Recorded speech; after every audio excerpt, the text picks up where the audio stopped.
Pasaiako udalak eskaintzen duen gintzen lagun egitasmo bigarren aldiz egingo dugu aurten.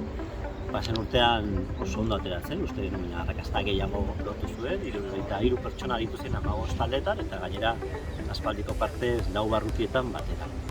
Adin desberdinetakoak, nahiko helduak eta gazteak ere bai. Buruazo batzuk ere parte hartu zuten.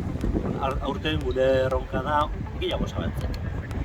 Animatu gara, oso ondo ateratzen, eta gainera probatu izan dugu posiblea dela ekartzea aldez aurretik ekar ezagutzen duten pertsonak giro ona sortzea.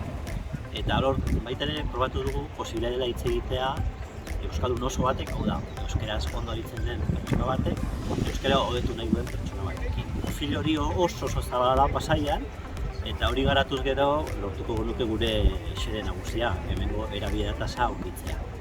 Pasaian euskaldun asko dago eta euskaldun izateko bidean dago jendetza dago. Horiek laguntza behar dute eta boluntario lan egin duten gintza lagunei bereziki eskerrak dizkiegu. Eta horten animatu ere berriro jarraitzeko.